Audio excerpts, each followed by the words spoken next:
Helium network, that is this crypto-powered Wi-Fi network that has a 5G aspect.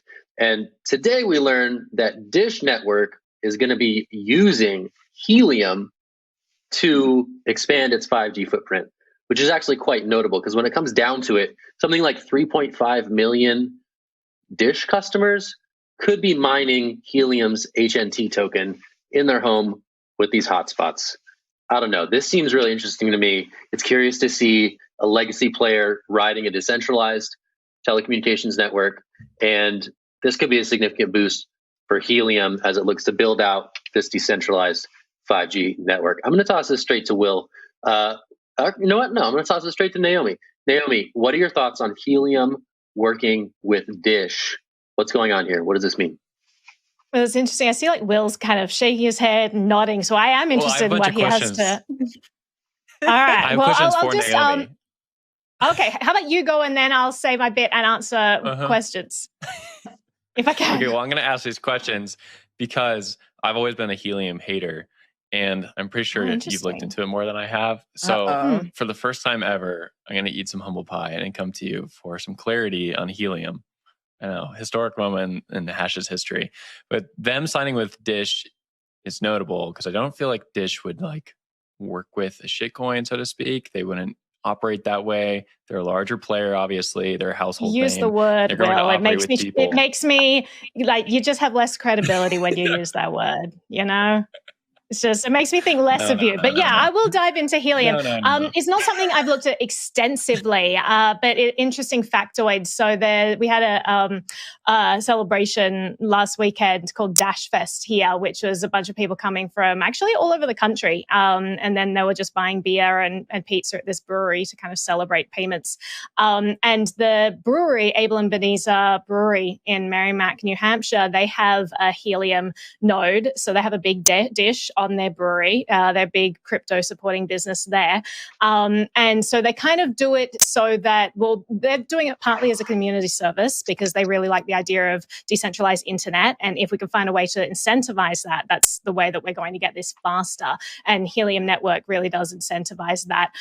It's like proof of bandwidth is the idea, or proof of upload time. I don't know what words they use, but basically if you're connected to the internet and they just route it straight into their normal router and they have this dish which connects all the way to Nashua. There's another one in Nashua. And so it's a link that they've created there so people can actually, connect to the internet, and they're two nodes that are connecting the system there. So it is something that's very interesting. I think if Dish were to popularize this, it would be really cool. I would love to see even,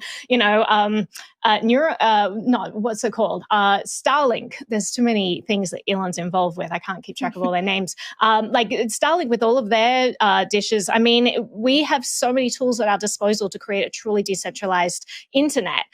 So it is very interesting to see some of these companies get involved with. I love the idea of Helium and that it may fast track and incentivize this decentralized net, because at the moment, I'm sorry, the current internet is way too censorship prone. It's way too easy for an entire government to just flip a switch and turn it off for a nation. So having, this sort of redundancy and having alternative systems is super cool. It's another reason why I like the Blockstream satellite. A lot of people hate it. It's like, it's a gimmick. It's dumb. Like I love that redundancy. I want more of that. I want to see more companies getting involved with decentralizing all of this. But Zach, I saw your hand go up. Yeah, I think the thing that's interesting about Helium is that it's like crypto-powered incentives making real-world networks happen, right? So the idea is, all right, how do we get people that have spare bandwidth to help connect like connected devices and environmental sensors and other things around the world that need to link data back to the internet? How do we incentivize people to participate in doing that in a decentralized fashion? And I think what we're seeing is Helium is actually proven to be an effective way to do that, right? These are in something like 22,000 cities worldwide. There's already quite a big network of these things. So for Dish to sort of put its weight behind what appears to be a growing network is actually quite notable here, I think. And again, it's pretty crazy to think about, all these Dish customers with their little Helium hotspots mining HNT. I don't know, something about that is striking to me. So I'm going to throw us to Nate. I'm going to throw us to Jen, because I saw Jen. You had your hand up. just curious for your thoughts on this whole Helium development. I think this is so cool. I think it's so awesome. We talk about the future on the show so much, and we're like, wouldn't it be so cool if there was this and it would solve this problem? And I think recently we said, wouldn't it be so cool if there was a decentralized internet, because it would solve this problem that we saw when Facebook went down for a day. And then a company comes along a week or two later and we have a solution. And so it's just really cool to me to see how fast the space moves and how innovation is happening. Can one of you just talk me through how this actually works? So if I want to operate a Helium node, I need to have a connection to the internet, right? So how do we actually achieve a decentralized internet if I want to operate this thing and I have to have a connection to the centralized internet? So there are internet service providers that have, sure.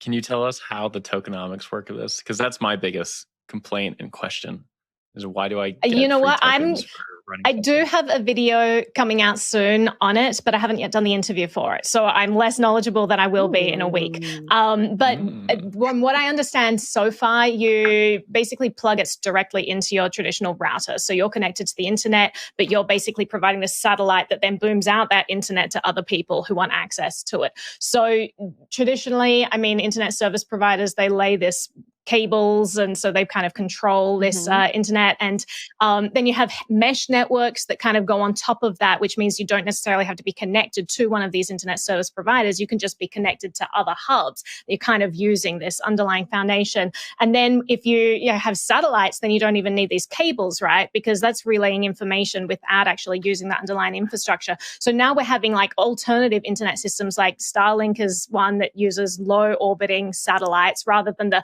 high orbiting satellites, which is huge latency, and it's very difficult to do anything on them. You see them in these outback towns. Outback is an Australianism. In, you know what I mean, like rural areas.